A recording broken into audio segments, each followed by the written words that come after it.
Welcome you to our second program of 2022 of our Sawtooth Forum and Lecture Series.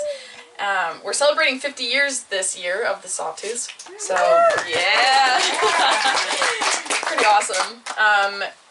This program is brought to you by the Sawtooth Interpretive and Historical Association, which is us. A lot of you are probably aware. I'd like to take a moment right now to acknowledge that we are on the unceded and traditional lands of the Agaidika and Dugadeka tribes of the Shoshone Bannock tribes. We're incredibly grateful for the land, and we pay respect and honor to the tribes and the lands that they have stewarded for generations. This program is free of charge thanks to our sponsors. We have Redfish Lake Lodge, thank you very much, and we also have the McNichol family in memory of Roland McNichol, who is an avid series attendee and an advocate of the Sawtooths. We thank our sponsors for their continued support. As many of you know, our association is a member-based nonprofit. Would any of our current members please raise your hands?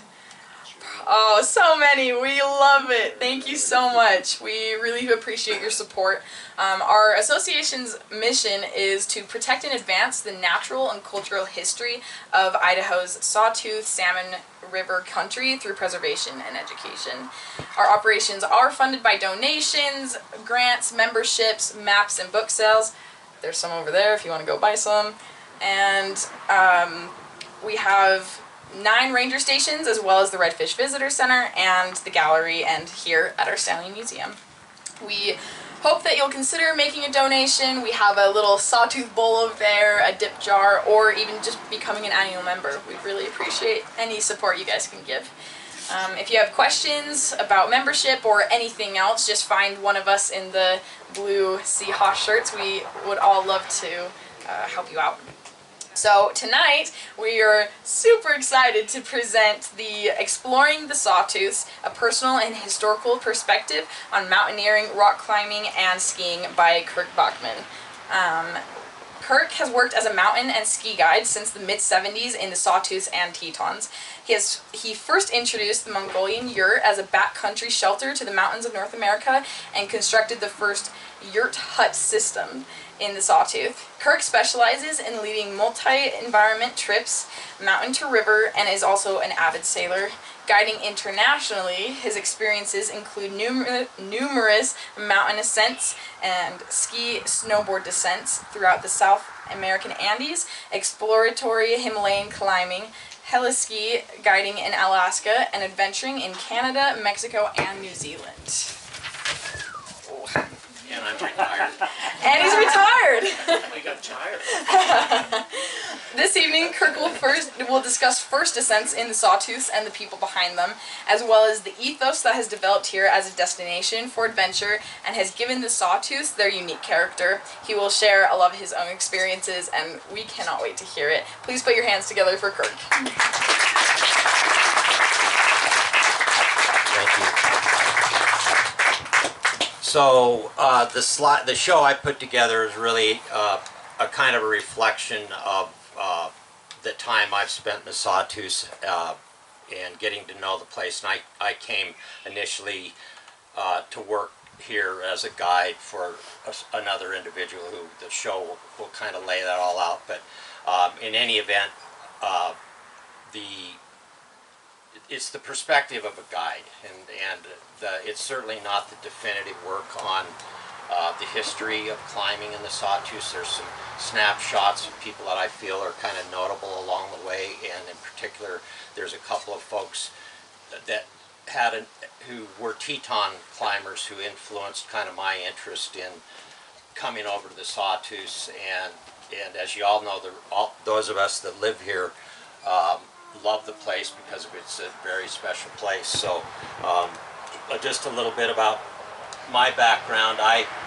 As I said, I started out growing up in eastern Idaho, and I got off the lifts at Grand Targhee, and that was my view every day. I was like looking at, as a high school student, looking at the west slope of the Tetons and just being fascinated to climb that. And I started climbing in the Tetons. That's up on the descent off the Grand there. And so those were my formative years of how I got a set of skills to kind of be up in the mountains. But it came initially from skiing.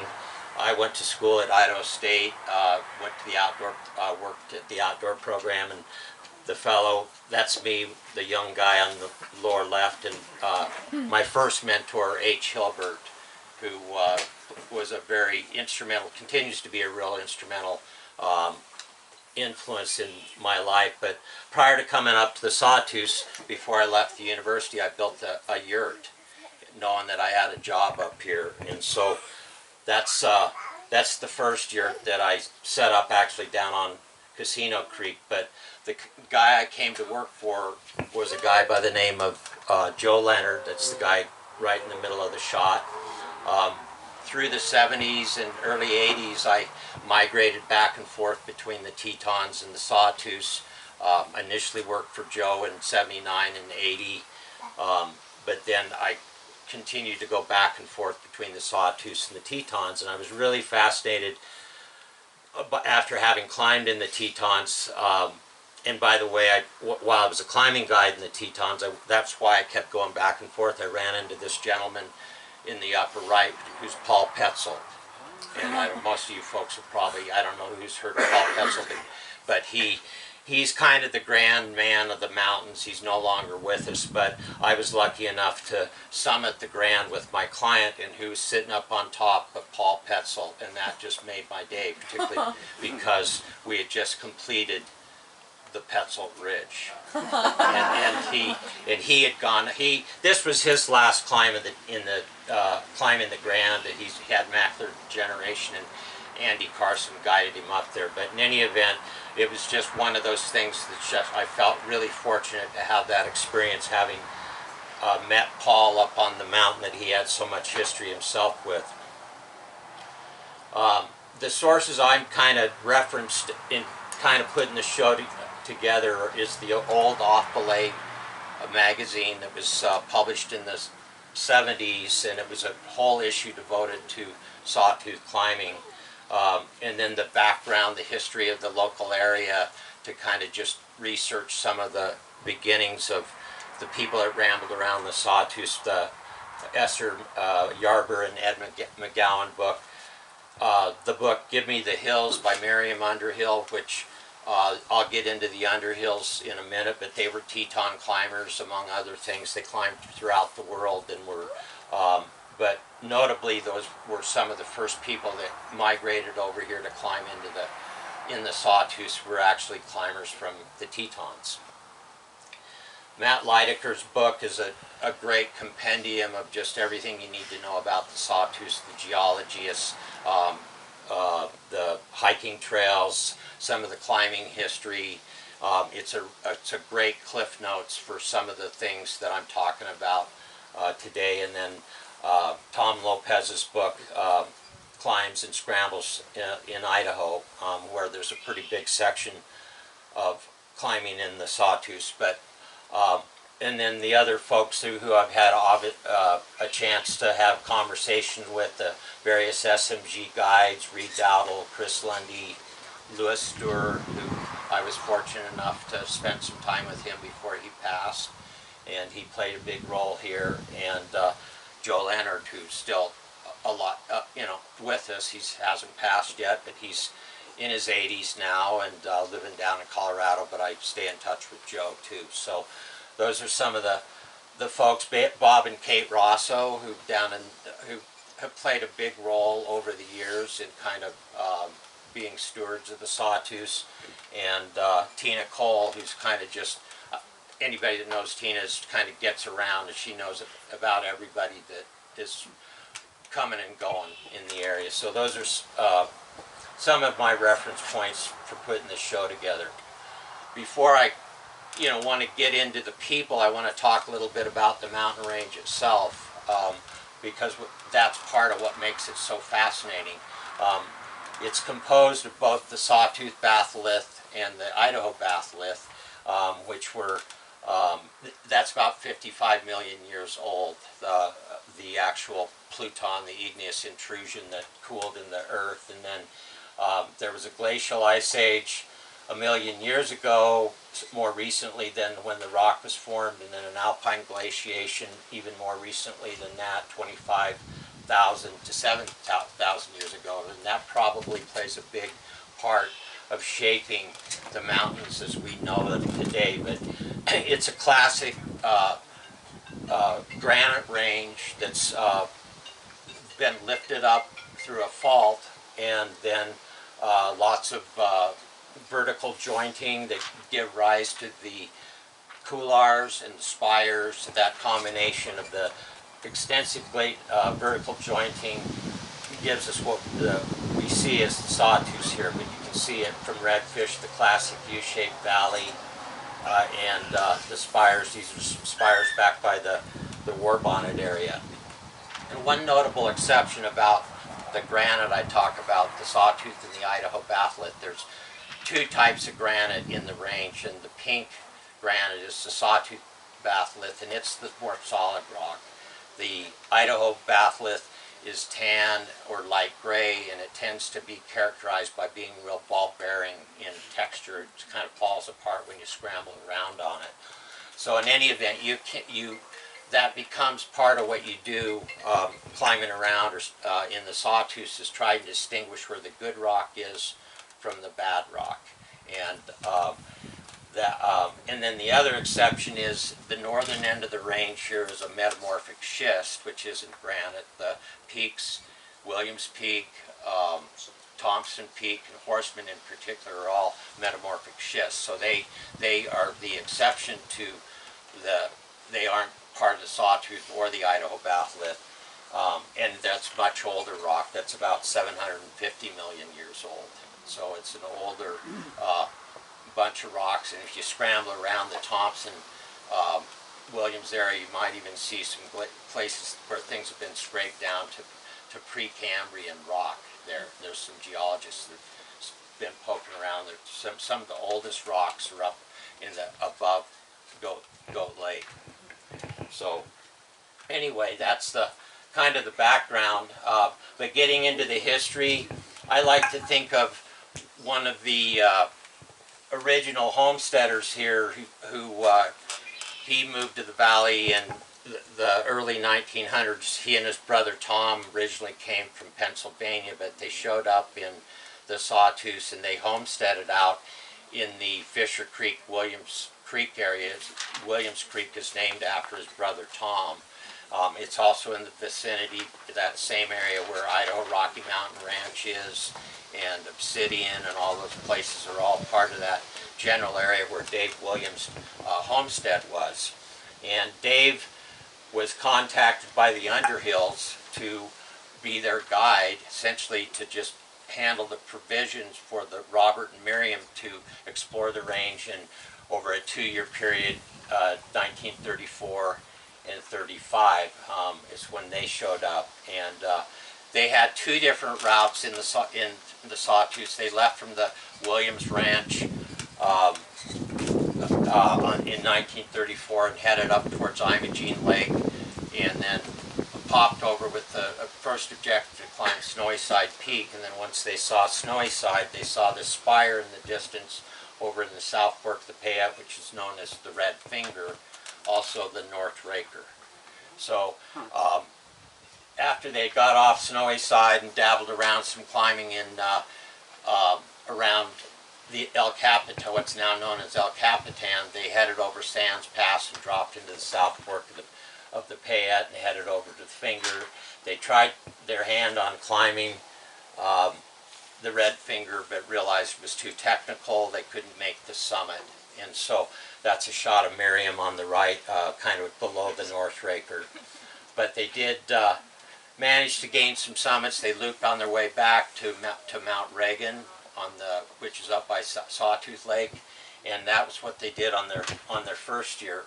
The second year, they spent their time mainly in the Redfish Canyon and Fishhook Creek, and then they kind of picked off all the summits that, Williams Peak, Thompson Peak, Horseman, and they did a climb of Hayburn and made it to the west summit, which is the higher of the 2 summits. So that all happened between 1934 and 1935. But they were, as I say, the Underhills came from the Tetons. This is a picture of, just to give you a sense of the caliber of climbers that they were. This, in 1931, Bob Underhill, along with Fridtjof Petzoldt, climbed the North Ridge of the Grand, and it, at the time, was considered to be the most difficult alpine climb through the whole U.S., and I think that some people even, I think, included Canada. It was considered a really difficult climb. So these guys were really good at what they did, but they had the interest to say, hey, they'd heard about the firm rock, as they spoke of it, in the Sawtooths, and they wanted to come check the Sawtooths out. So they drove over and joined Dave Williams for their 2-year stint in exploring the Sawtooths. But Robert Underhill writes of the Sawtooths, I think there is quite a lot here to engage the interest of the rock climber who is willing for the moment to turn aside from longer expeditions to shorter days spent largely in the lighter exercise of his craft, and preferably one who is content to accept as part of the reward the great charm of the country and the camp life it permits. And I think that pretty well speaks for those of us that have been wandering around. The Sawtooths were just taken by the charm of the area itself and how unique it is. Kirk, can I have you hold that closer to your mouth? Just the people at the back with Okay, yeah. Thank you. So, in any event, Miriam Underhill wrote of Dave Williams in her book, Give Me the Hills. He's comfortable in the heights. Dave reminds me of the Swiss mountain guides, who were also goat hunters. But he didn't trust her skinny ropes. And this is a picture of Dave and his wife Carrie in the 1920s out on a goat hunt. But that was their use. They noted how comfortable Dave was in the heights, but it was really because he was out looking for goats to hunt all the time. And when people in the early, in addition to the climbers like the Underhills that showed up, there were other people that were looking to hunt game, and Dave obliged those clients too. So he was a homesteader first, just trying to make a living, but he loved going out in the outdoors and knew the range well. And so I like to think of Dave as the original Sawtooth mountain guide. But there's lots of things to explore along those lines, where you can go down a rabbit hole and by reading the book you can learn more about Brother Tom. You can learn about Dick, the nasty bachelor horseman, who mainly it wasn't because he was a bad guy, it was because he was just what didn't keep himself very clean. But nonetheless, that was what the ladies always referred to the bachelors in the area as, the nasty bachelors. But Dick was he was older than Dave Williams was by about 20 years, so he passed right around, I think, 1928, but they had a few years together where they were all scrambling around. So was Emil Grandjean, who Grandjean over on the west side is named after another one of the Sawtooth homesteaders. They all called him Charlie. So Charlie Grandjean. These were some of the characters that were around during Dave's time. But Paul Petzoldt, as I said, I drew a fascination for some of the people that came over here and climbed, and Paul was among one of those people. He specifically was hired as a guide for the Iowa Mountaineers in 1947. But a lot of people don't understand, when you go over to the Tetons and climb, they don't realize that all the people that really play a prominent role, even over in developing the Wyoming Guide Service. Exum's a renowned guide service, and the Jackson Hole Mountain Guides is an epicenter for mountaineering. Well, the notable people that started the guide service business are Idahoans. But Paul was from Twin, and Glenn Exum was up from northern Idaho, and they wandered over there.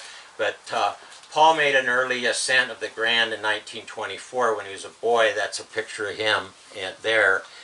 And he had the gumption to return the following year and set up a guide service. He climbed it one year in cowboy boots, and the next year he said, I'm as qualified to guide this mountain as anybody.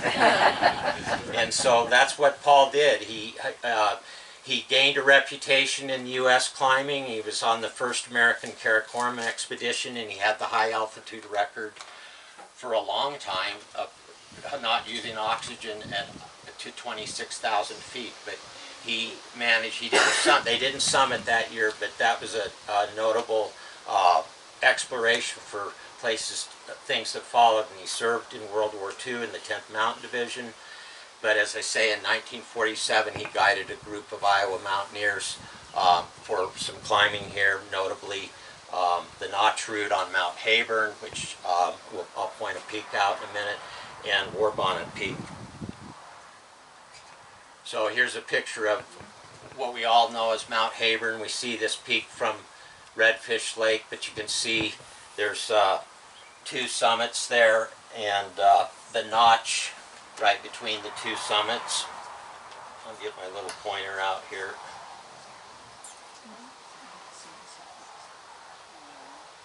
Here you go, pointer. Do you see me? In any event, this is the notch, and that's the west summit. This is the east summit, and the west summit is just a few feet higher than the east summit. The east summit's pretty easy to get to, but the west summit is difficult, doesn't have a real easy route. And Petzoldt, he didn't climb, the Underhills climbed it first via the southwest ridge coming out of Redfish Canyon and experienced some of that ball-bearing granite, but they actually made it up to the west summit. And then Paul led a group up to the notch and did what I've been up there and done the bouldering moves out of there. And at the time it was aid climbed, but he also did War Bonnet. That's a picture of War Bonnet. You can see the summit pitch. That's got quite a reputation. It's not a difficult route by any direction. So again, when I have a question mark, these are all the rabbit holes I could go down, but I'm not going to. Okay? So if you have a question about any of these things like Knowles, wilderness education, my story is sharing the summit of the Grand Teton with Paul, or my personal experience on the Notch route, we can talk about that later, because we won't get through the show if I start talking about that. Let's see here. Am I doing something wrong here? Looks like my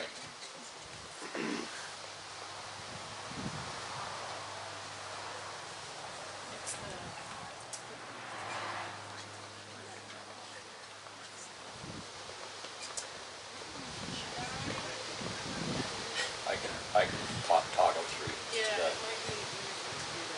let me see if I can find some other Tell me what to do here, and I can kind of keep moving here. So you should just be able to use the space bar Okay, all to right. get through, and I'll get another set of batteries. Okay. So another individual who plays into the history of Sawtooth climbing is Stur, and he's the gentleman of the Sawtooths. When I first came to the area, I knew I needed to talk to Louis. He was still alive. The peak in the middle this is Fishhook Creek, the one peak here, and this is Ebert, Mount Ebert, which was named after one of the higher ups in the Iowa Mountaineers. But sadly, in 1989, Louis fell to his death soloing on Mount Ebert. He was 66 years old at the time. But Louis sent me this postcard from Patagonia, and being the gentleman that he is, he just wrote a nice note and said, "Hey, I wish you were down here climbing with me." But he was one of those kind of people that just really had an infectious charm and love of the area, and he was a great ambassador for the Sawtooths, and he did a lot of mountaineering. He loved, for one reason or another, he spent most of his time around Mount Hayburn, and I climbed around Mount Hayburn around it. When I started climbing in the Sawtooths, most of everything I've climbed around there is kind of marginal for rock quality. And so I couldn't really understand why all these guys were always concentrating on the spires around Mount Habron, because it's all pretty variable quality rock. Not to say that there isn't some there, but he was just fascinated by it. And in addition to the Habron zone, he explored the towers around Montebrita, and he also spent some time on Warbonnet. And he first explored the Finger of Fate. He did the first ascent there with Jerry Fuller. So these are some pictures of climbing on the towers around Mount Habron, and you can see they set up a Tyrolean traverse. That was really a popular thing to do at the time, is throw a lasso up spire and try to climb it from the last spire you were on. So this was a picture taken by Louis of one of his climbing partners. Jerry Fuller over on the northwest ridge of Habron, and then sitting on the top of the Finger of Fate. But Louis provided a lot of, I ran into him on a moonlight tour in the Sawtooths, where he came up to the yurts when I was working for Joe Leonard, and he gave me some advice on who to start snooping around for, who would be good climbing guides. So just a real positive force and influence. But a lot of this stuff that you, as far as the record that was starting to show up, it was all contained in this 1975 Off Belay article. And Ben Bachman, Ray Smutek and Ben Bachman compiled this issue, which, as I say, the publication was out of Seattle, where there's a lot of mountaineering going on in the Cascades there, and there was a lot of pushback in the local community, because there were people that really didn't like the exposure coming to the Sawtooths, that they'd been climbing here through what I call just kind of go in, don't talk about it, keep your head down, just really enjoying the charm of the place. And I think there's quite a tradition of that in the Sawtooths. There still continues to be, where people just like going in there, exploring the area and leaving. And so when these guys started compiling information on it, the Ben Bachman was living in the area at the time, and after this was soon published, he left town because a lot of people were giving him a lot of grief for doing that. And there was just people that were living about, hey dude, you didn't need to do that. That was kind of the local pushback. So to this day, there really isn't a definitive guidebook in the Sawtooths, and I think those of us, we like it for the adventure. You know, that's why we go there, you know. And that said, there's now a lot of stuff showing up on the internet, so the word's getting out. But in any event, there were other things going on throughout that era of the 60s and 70s. I should mention Lyman Dye's guide service, Idaho Mountaineering, was set up at Redfish at the time, and he kind of wound down about the time our guide service, Sawtooth Mountain Guides, wound up. Ray Brooks is another notable, who was a member of the Decker Flats Climbing and Frisbee Club, and that pretty much just characterized the tone that people preferred to take when climbing around the Sawtooths. Like, hey, let's not take this too serious. We don't want to be the center of the universe. We just want to have our place to go out and have our mountain adventures. And so I would say the Climbing and Frisbee Club pretty much epitomized the tone and the style that people like to proceed in, how we like to proceed with Sawtooth mountaineering. Bill Echo, I mentioned him because I grew up over in Idaho Falls, and the Idaho Alpine Club was pretty prominent. They were climbing all over the place, but they were also, Bill Echo was the president of the Idaho Alpine Club at the time, and he spoke a lot with Louis Stur on what they were up to, and they actually had this friendly competition specifically on Split Tooth Spire, which is near Habron, and in any event, Kate and Bob Rosso, Liza Wilson, the folks at the Elephant's Perch, the Ebert family, Iowa Mountaineers, And then, as I mentioned, the many quiet pioneers of the Sawtooths, who I'm probably setting amongst several of them that have done notable things in this range but haven't made a big deal about it. Another character that plays into the history is Fred Beckey. And Beckey lived a long life. I think he lived to 1994, and he is the ultimate dirtbagger. I mean, this guy spent his entire life surfing couches and going on climbs right to the time that he died. And his most notable things were, he was one that would be willing to get, you know, he'd pick a line, but he was only interested in climbing the Sawtooths if he knew it hadn't been climbed, and he knew the Red Finger or the North Raker hadn't been climbed, so he did the first complete ascent of that using aid, drilling bolts. He wasn't afraid. He said, "Hey, I'm going to get up this son of a bitch," and that was Fred's style. And then also Old Smoothie or the Big Bear and Spire. Again, he put as Reed Dowdle puts, well, this isn't really a bolted route. This is just somebody getting into his toolbox and finding anything that he can hammer in there. And anybody that's been up there, I was up there with Eric, and we were kind of looking at this stuff and said, I wouldn't call this bolted. I mean, half the things you're sticking in, it's like, I don't know if I even want to trust it. It's a sheet metal hanger, and like I said, he just took a bunch of garbage up there and put it on the mountain to make the summit. But he did do the Elephant's Perch. I did a really fine route on the Elephant's Perch in 1963, and there's a tree right up here when you come up to Saddleback Lakes. If you spot the tree and then drop a plumb line, there's a crack system right down below that, and he did the Beckey route. And originally, again, it was, I think, rated 5.8 and A2 because he aided through the stuff, and it's now routinely climbed free. So that's some of Fred Beckey's story. And he died just a few years ago. But there's a good deal on Netflix called Dirtbagger. If you want Fred Beckey's story, get on Netflix and get the movie Dirtbagger, and you get the lowdown on Fred Beckey.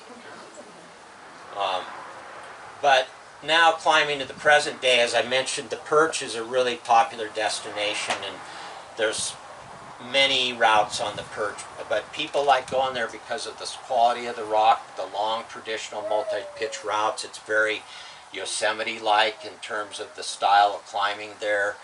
There's no sport climbing up there at all. You kind of have to know how to route find and climb to a pretty high standard to climb there. But I was out there the other day, and just at the time I was out there, I met two climbers from Norway.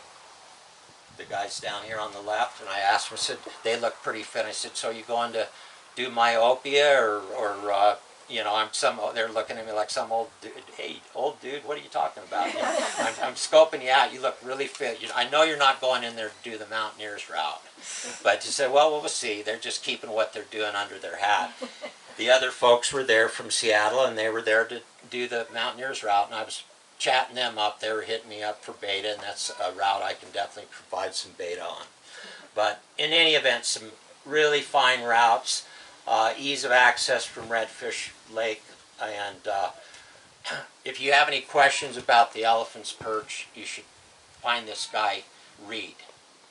Does anybody know Reed? Raise your hand if you know Reed. So, yeah, he's a very humble guy, and that's how I would characterize Reed as the Sawtooth's humble rock climber. But he's done more climbing in the Sawtooths at a high standard than anybody I know, and I've never not been in a mountain setting or a conversation where he's just super chill and very relaxed. And he lives down in Haley with his family. This is his family, but he spent a lot of time on the Elephant's Perch. There's a picture of him up on Big Bear and Spire, and he's done a lot of climbing in that big barren war bonnet area where there's some additional big walls in there, and just hasn't been blowing it. He doesn't blow his horn much, but one of the things that Reed is known for is his hand-drawn topos. And that was a tradition that he originally came to the area from Yosemite. I mean, he's from the east, but he hitchhiked out to Yosemite and hung out there in Camp 4 and learned and hung out with all the names, John Backer, Jim Bridwell, all of those people. And he is a very he's a natural Yosemite style rock climber, and he took that skill set and brought it to the Sawtooths. He hitchhiked back here towards trying to get a winter job, and just ended up in Ketchum because his ride took him there. He thought he was heading to the Tetons, but his ride took him to the Sawtooths, and then so he ended up living in Ketchum, and he stuck around here. But he drew up all these topos that were kept in a 3-ring binder at the Elephant's Perch, and that was one of the things that any of us were looking for. Some of these, particularly the difficult routes on the Elephant's Perch, would always reference Reed's topos. But unfortunately, somebody went into there and photocopied the entire 3-ring binder and then put it on Mountain Project without Reed's permission. And Reed, being the humble guy, he said that they never had the permission to do that, and he's not particularly happy about it. So that you can now go onto Mountain Project and find Reed's topos there. But there's somewhere there still exists a 3-ring binder that I think now is in storage. With the transfer of sale of the Elephant's Perch, they probably don't even know what to do with this book. But it's a piece of history, and it's a really good you know, thing that Reed bothered to do, and all of us love talking to Reed. My personal wanderings, kind of, as I said, I kind of went back and forth between the Tetons and the Sawtooths, and I initially came over here to work in the winter, but when I hung around in the summer, I would go off and wander around looking for good rock in the Sawtooths. And so by using that formula, try to find either the dark gray rock where the lichens are growing as a sign that this rock surface is more stable, or the red color, but avoid the tan. You can actually find a lot of rock. This is in Redfish Canyon on the slabs. Photos courtesy of Sawtooth Mountain Guides. It's better to ask forgiveness than get permission. So I just put that off their website. It's a great. They've got a great route catalog online, and I bothered to use this. But it's a picture on the slabs, which is a beautiful piece of granite that's been glaciated from the glaciation down Redfish Canyon, and in the distance are the Goat's Perch and the Eagle's Perch and the Chipmunkaret, and off to the right is Chalkstone Peak, and they're all on good rock. And those were some of the places I climbed in the 70s. I went into the Goat Creek area via Grand Jean and hopped the ridge near Elk Lake and took the hard way in. But we dropped in and basically just made camp in there and climbed a lot of the spires in the 70s, and I didn't have anything like even the off-belay deal. We were just picking out things that looked, you know, like interesting things to climb, and this one in particular was one that caught my eye. We climbed that arete there. This is War Bonnet there. We climbed that. This is what's known as the Mayan temple. We called it Japan Peak, which, because it's like a Zen garden when you're in there. I mean, you're just wandering around and you see all these idyllic little lakes, and this is a different perspective on the Mayan temple or Japan Peak. As soon as you start moving around, everything is just changing character all the time, and you're just like, wow, it doesn't get any better than this. And I guided in there for 20 years, and every time I took somebody in there, I said, I swore to secrecy. I said, when you leave this place, you don't tell a soul. You know, it's just, so but that was then. That was back in the analog days. Now people are doing Instagrams at Feather Lakes, you know, and sending them to all your friends. So I'm really curious about how we're going to hold up in this digital age. And so I want to remind everybody, well, what is quiet pioneering? Hopefully by the end of this presentation, you'll know a little bit more of how important it is to just keep your head down and maintain the low key. But this was my time of being kind of on my Dharma Bums mission back there. I called this arete J.F. Zier, who was a character in the Dharma Bums, a Jack Kerouac book, which to give you a sense of what my frame of mind was at the time. But J.F. was my dog, who was a German Shepherd, and so I called that J.F. Zier, but that name didn't stick. So, oh well, so much for names.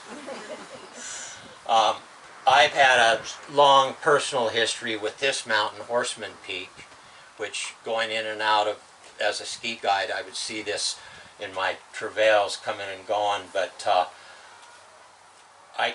my first partner, I took up the sickle Kular, who I pried off of a bar stool in Stanley, and put an ice axe in his hand and taught him how to climb snow, and had that ordeal to live through.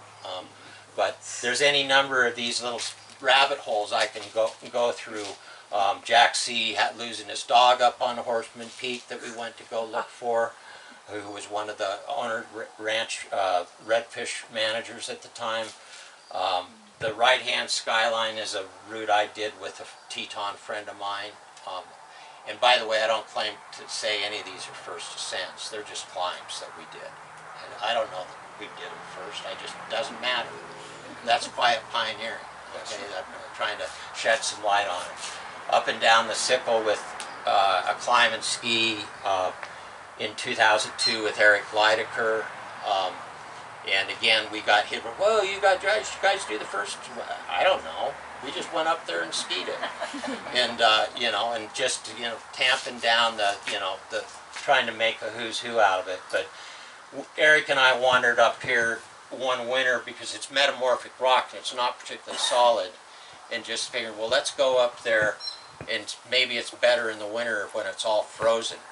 And we got up about into here where we were realizing, hey, you know, we're really hanging it out. And so we managed to tuck our tails between our legs and come back down. But in any event, other things have happened, like this thing is called the Shield and it fills full of snow, and now in the modern era people are up there skiing it. So I mean, that just it goes to show how the times have changed.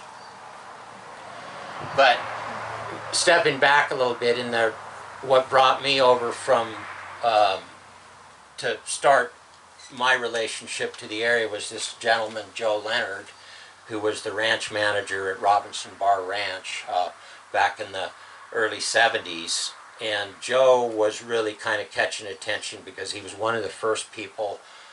I actually remember reading an article in Ski Magazine about Joe Leonard's on skinny skis, and this guy running around in knickers, and it's like, this wasn't anything like what they were covering in Ski Magazine. I said, now that's interesting to me. But Joe, after he ended his stint as the ranch manager at Robinson Bar, moved to Stanley, and he set up the original Sawtooth huts. And I came to work for him in the winters of 78, 79, 2 winters, and then in the summer he had a kayak school. So that's how he made his way. That's what he did. Oh, by the way, he had a personal relationship with Mount Reagan and Sawtooth Lake. I mean, that was kind of, everybody's got their mountain, and Mount Reagan was the mountain of Joe's desires. He would always be going up there trying to climb the thing, and he eventually did climb it in winter after many attempts. But there he is in the center, and that is what I call, by Joe Leonard standards, a light pack. And I've replaced my knees now, and the guides have asked if there's one piece of information that you'd pass on, I said, don't carry heavy packs. Because I started carrying heavy packs for Joe, and we ended up, in any event, back then, I mean, this was what ski touring was like. I mean, people showed up with just if you could get them through the mountains, it was successful, because most of them didn't even know how to ski. And we had the light gear, we had the, you know, show up with cane poles, 3-pin bindings. And I had a repair kit that was the size of a breadbasket, because that was what a ski tour was like back then, just trying to get people. Every ski tour was literally an expedition, you know, just to move them through the mountains. But the tour would be, there was a hut over in Iron Creek, another one at Goat Creek, another one at Marshall Lake, and the tour would just be to start and going from hut to hut on the Alpine Way Trail and then out Fishhook Ridge. So needless to say, I had a lot of time on Fishhook Ridge. That started in the late 70s, and you can see every time you're out there, I'm just eyeballing that mountain horseman. So that's it. But Joe went on after he ended up his guiding career in, he actually sold his business to Bob Jonas in 1982. But this is a cabin that Joe, when I first met him, was building along the Salmon River. That's still there, but he doesn't own it any longer. He wrote a book called Son of the Madam of Mustang Ranch. And I have to be honest, is when I worked for Joe, I was scratching my head quite a bit. I said, there was a lot of things that just were mysterious about the guy. And after I read the book, Son of the Madam of Mustang Ranch, things became a lot clearer. I felt like I really did have a good handle on Joe Leonard. And as I say, we stay in touch, and his wife Sheila is just an angel. And part of the reason that the packs were so heavy was because we were always hauling all this fresh food around that she would prepare in her kitchen, and then we just heat it up when we got to the hut. But it always added a cubic yard to your pack. You know, you'd have stew with all of the juices already in it, you know. And so in any event, those were the Joe Leonard years.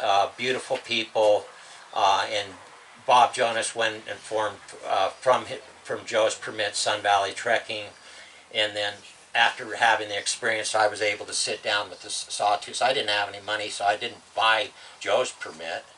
I just went and started one and convinced him that, hey, there really ought to be a mountaineering guide service up here that's based in the Sawtooths. So sat down with the Forest Service, but in the end we ended up setting up the Williams Peak Yurt. Sun Valley Trekking was later transferred over to the St. Onges, Francie and Joe, and then they've morphed out to where now all they are is hut keepers, and they've spun the guiding end of it off to Zach Christ, and so there's no longer a Sun Valley Trekking, but there still is a Sawtooth Mountain Guides, and Eric's brought on a new partner now. Eric Leidecker, by the way, is the senior principal owner of Sawtooth Mountain Guides, who's blessed us with his presence here. But he's got Niels. So, okay, Niels, your job is to take care of the hut. And because Eric's been quoted in a major magazine as how tedious maintenance is at hut keeping. And so he's a very good delegator, and he managed to delegate the job of the hut over to Nils. So that said, you know, everybody goes up there and rolls their sleeves up, and I'm sure Eric is still doing his fair share of work up there. There's no way around it. So here's the terrain that the Williams Peak Yurt access the stars where the hut is, and I was really not very just satisfied with guiding the Alpine Way Trail. That was one of the biggest things when I was working for Joe. I said, well, what about all this terrain up here? And so when we started Sawtooth Mountain Guides, we really started poking around in that terrain. And as you can see, there's everything up there, from stuff way up in the steeps and the couloirs.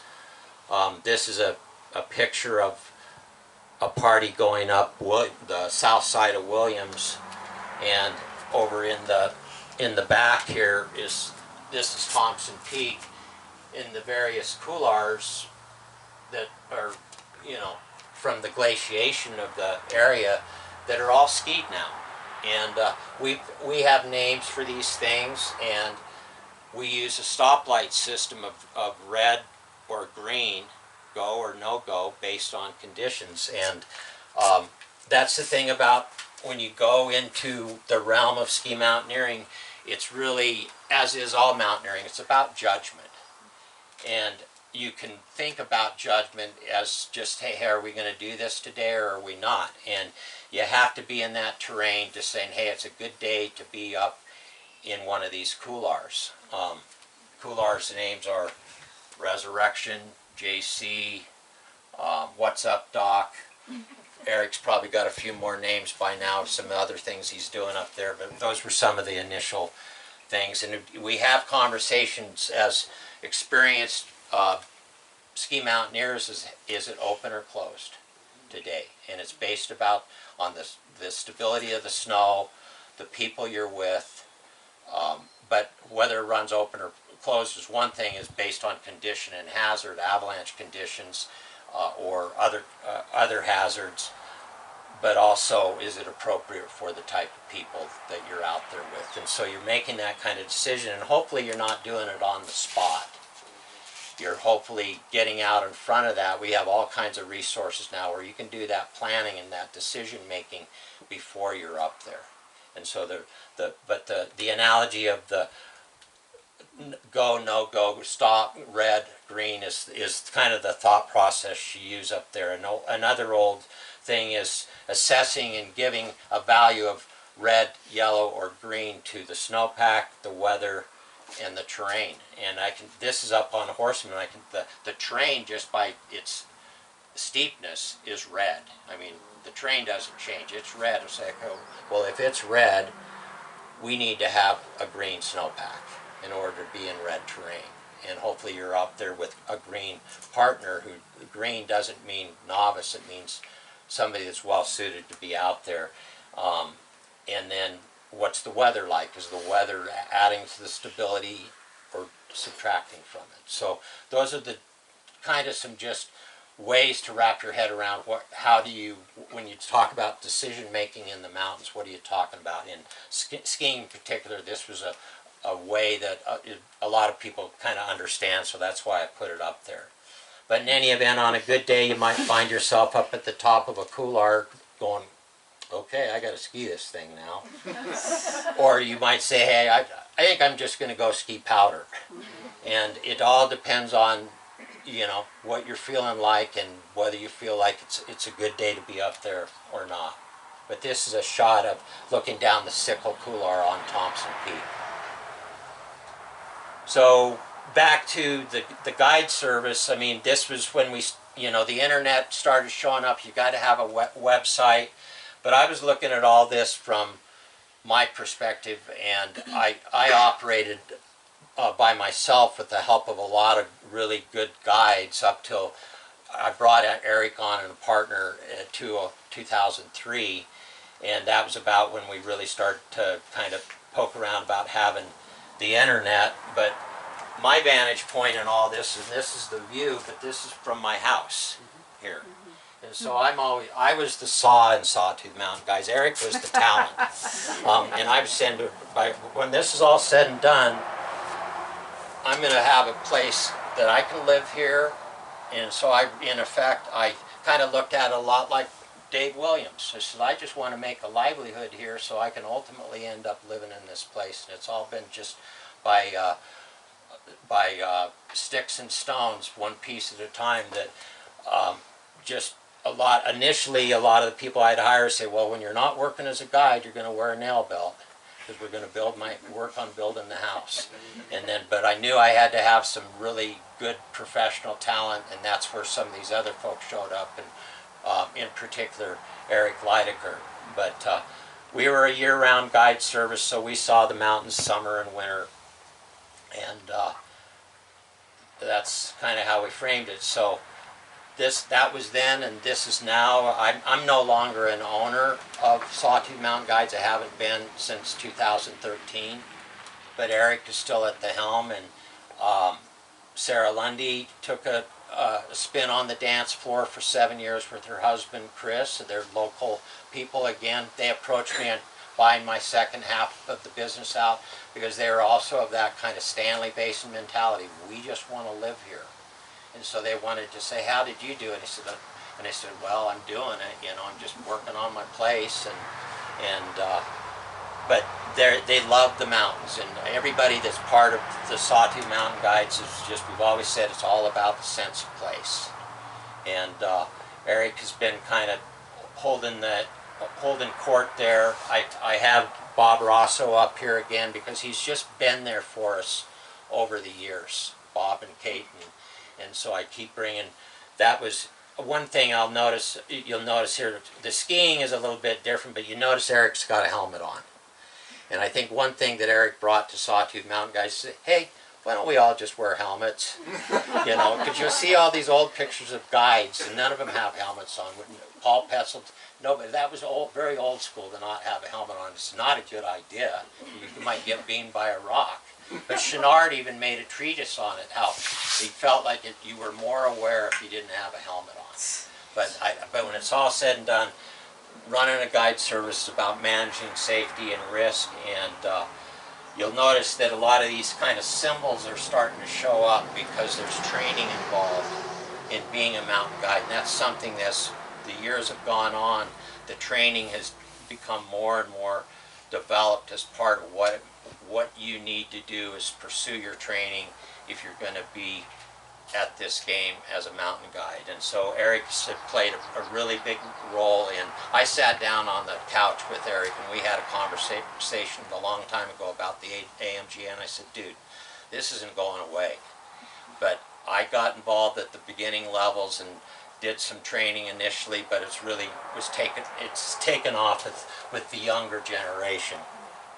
And so now, you know, the last slide, Mark, I do want to mention Mark Hanselman and Sarah, because their guides have been here between 15 and 20 years, and I mean, they do it because they're passionate about where they live, but they've also got all this training behind them. Drew Daly and Matt Scribner are a couple more guides who've been working at it for more than 10 years, over 10 years, and they too, you're just like, geez, there's a lot of badges with these guys, and a lot of that has to do with the master trainer over there on the right, who's really taken it by the, you know, the cat by the tail, and just said, we're going to train when we're to do our job better. And so Eric is very involved with training at the national level now of all guides in the country, and Margaret Wheeler and Matt just moved over here to Sun Valley a few years ago, and they're also trainers at a very high level, so they're in the mix at Sawtooth Mountain Guides. So that's some of the ways in which the guiding life has evolved. But that's Eric before any badges, and this is up on the, when he was younger, up on the Elephant's Perch on Myopia. I was Jumar in the route taking pictures while he and another guide were climbing it, but note the lycra. That was, you know, but that was young Eric there.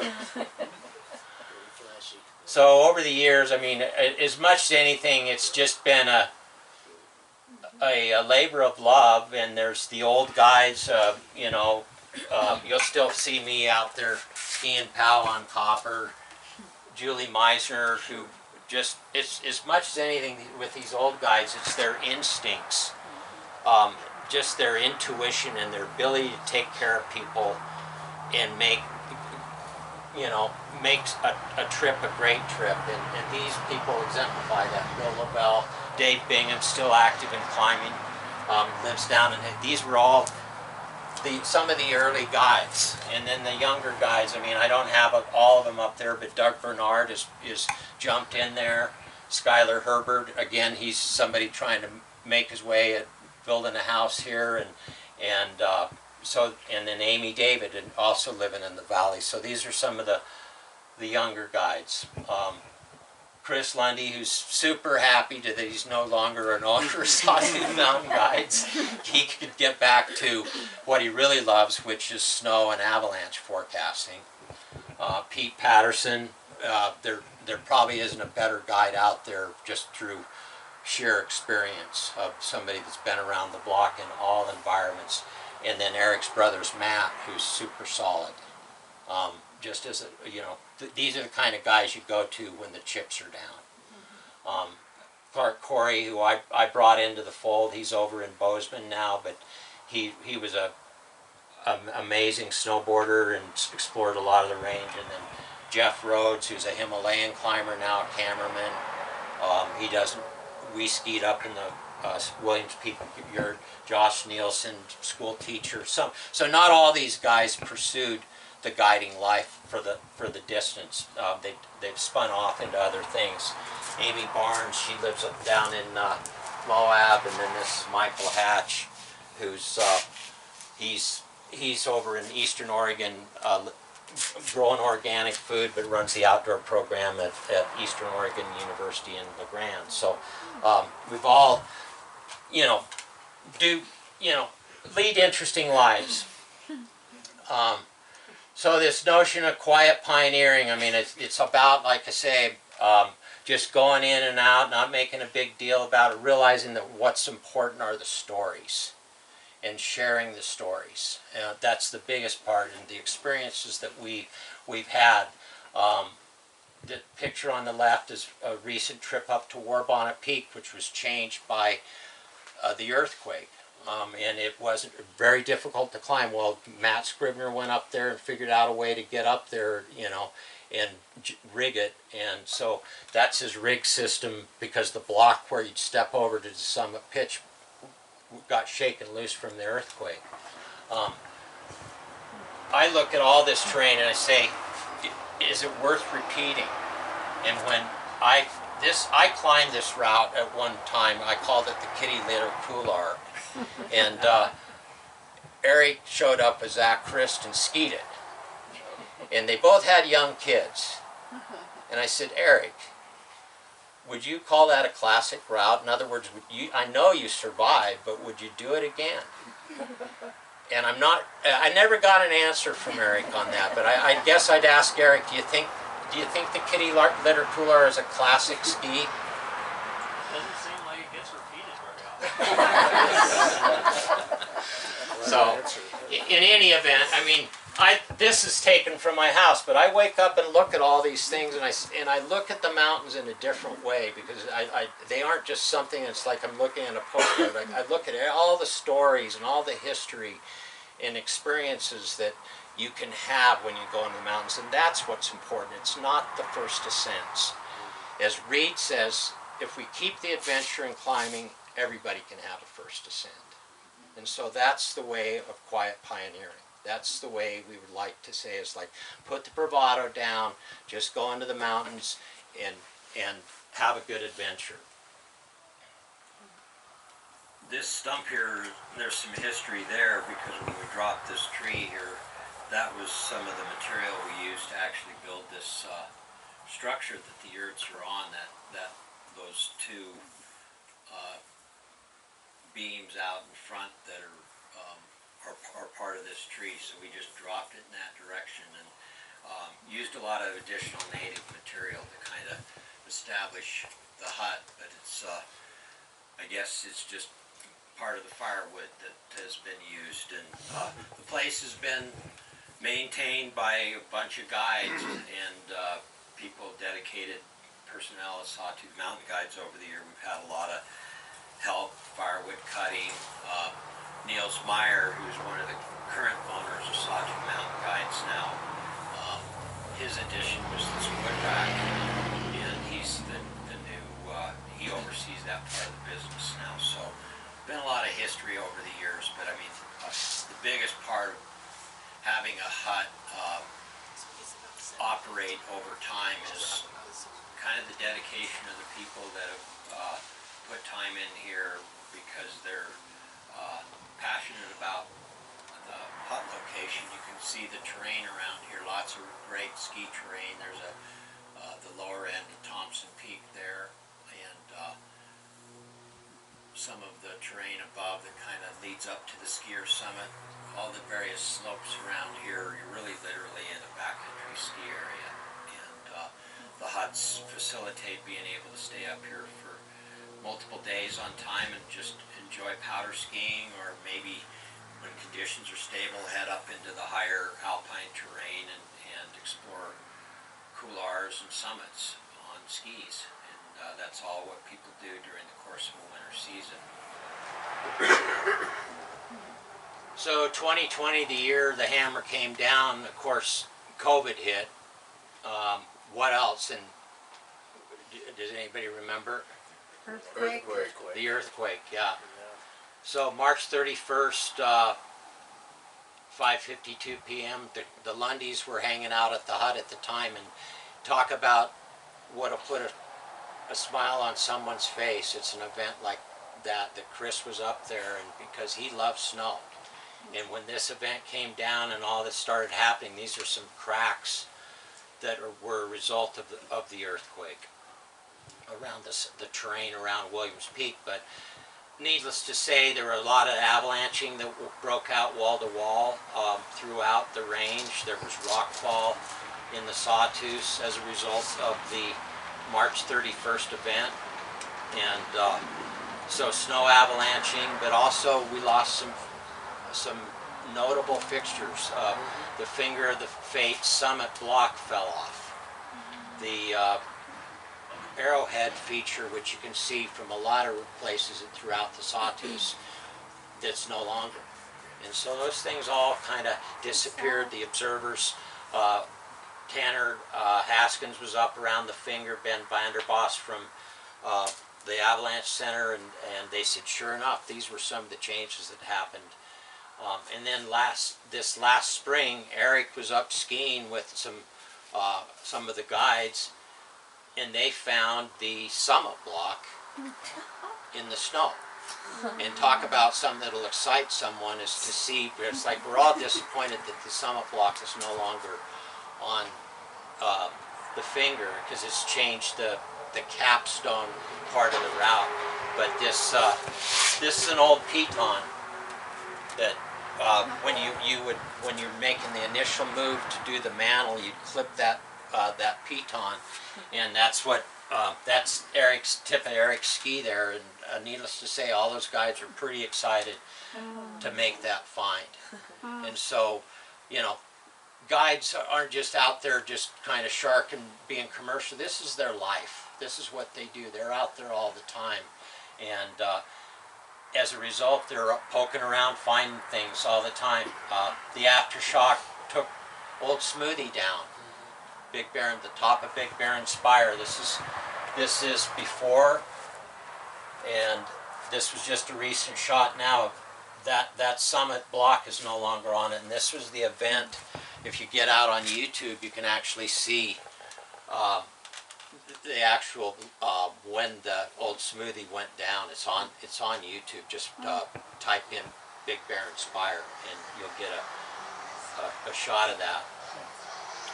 But this just a guy, Matt Scribner was up there the other day trying to, as I say, work out a route on the War Bonnet, and this is kind of his jerry rig, and just what he was looking around, and I know he figured out a way to get to the top. That's the ridge to the top, and he's got a route up there, a rope up there. So he figured out some way. But if you want to know what's going on War Bonnet, talk to Matt. You know, that's, you know, it goes back to the conversations we can be having with one another, and how much more important that is than trying to, you know, climb by the numbers and who's first and blah blah blah. You know, that's just not what quiet pioneering is about. So this is, you know, the folks that helped me pull this thing together and provided some photographs or some stories, and the final shot, I would say, is about the importance and the role that Redfish Lake has played in all of this, because there's a long history of stories at Redfish. The current family, the Clegg Crouch family, before them, Jack and Patty C, the whole family, Don C's family. They're both ran the lodge for over 20 years. I think now the Cleggs are into it for about 25. I mean, they've been at it for a while. It was originally started by Robert Limbert. This is a picture of Robert, and he joined forces with one of the old timers of the valley, Dick Nasty Batcher Horseman, so together they started Redfish Lodge, and the bachelor went in there and built the cabin, and later built the 2-room building, which is still part of the lodge. And so it's important to kind of connect this all back to the history and see kind of where our roots are from. But I don't think there's a person that can disagree that there is no finer trailhead than Redfish Lake, and we've had a ton of support over the years to the mountaineering community, and they still provide the support. So with that being said, that's all I have to say on this subject. So thank you very much.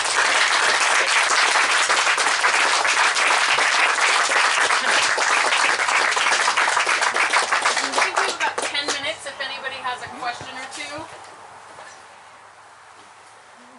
Yeah, quite. That's why I put the red question marks in. These are questions, but in any event, maybe you have questions, maybe you don't. We're going to be out later. I mean, any questions out there at all? Anything that I spoke to? Yeah. Iowa Mountaineers, is that an ironic name? Well, isn't life ironic? That's what I've found.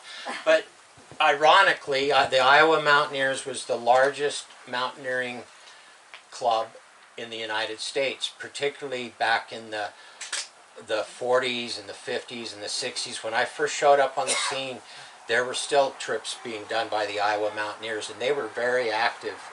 And while it seems it's, you know, they don't have mountains there, they had a very well organized club, and they did a number of trips to the Sawtooths, and it was popular amongst all these clubs to lay claim to the first ascents, but that's kind of what I'm trying to downplay, because when it's all said and done, you really don't know. I mean, even when Dave Williams was climbing things, I mean, you don't know whether and they're building cairns on Mount Reagan, you don't know whether the Indians might have been up there. Sure.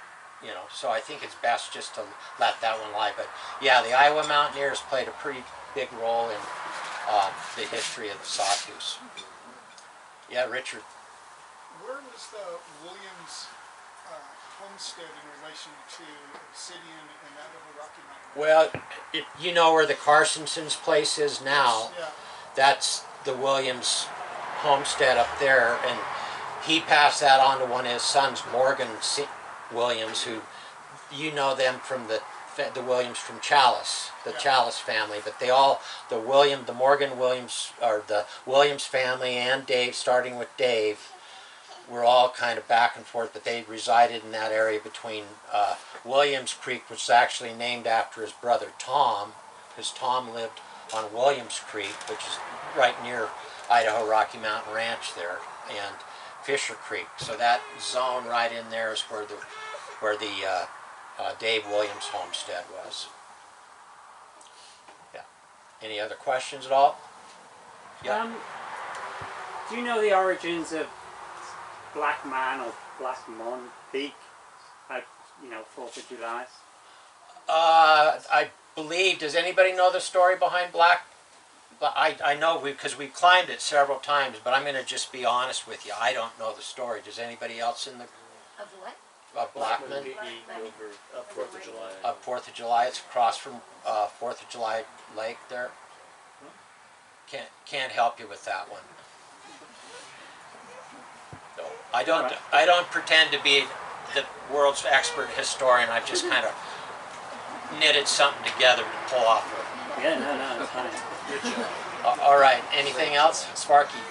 So I know you and Joe had lots of adventures, and this is kind of the theme here. It's about the adventure. Do you have a favorite adventure with Joe that you could share? Well, I think one of the things I always remember, because I'm the guy that showed up building the yurts, right? And so I built 3 yurts for Joe. during the summer when I was kayaking, and I installed him. He was working on the cabin on the river just down here. But I would say the biggest adventure is when the yurts were starting to collapse on the first year. Yeah, and that was quite an adventure to problem solve our way through that. I mean, the first time I saw a collapsed yurt, I was showing up and I was guiding. Fortunately, there was a lodgepole wall tent there, because we just pulled in there and I shoveled out and got the camp stove out of the yurt, and I was down there after the trip and said, Joe, bad news, the yurts went down. And I didn't know a lot about how to brace these yurts for snow loads, but I'd have to say just that particular scramble was among the highlights of things I still remember. There was also a time when there was a doctor who insisted he had sprained his ankle or couldn't ski out of the Marshall hut. And we worked all hours of the night getting him out of Marshall and across the flats, coming back into town. Bruce Coburn was part of that, Brad Beaver was part of that, I was part of that, Joe was part of that. We're talking to each other all night long. It's barely freezing, it's raining. You're dropping through, and we're pulling this 250-man doctor across the flats coming back into town. We get to the Sawtooth Hotel at daybreak, and he gets out of the toboggan and walks away. So there's another interesting story that we all shared in the Leonard days. So any other questions? All right, well, I appreciate you guys coming out, and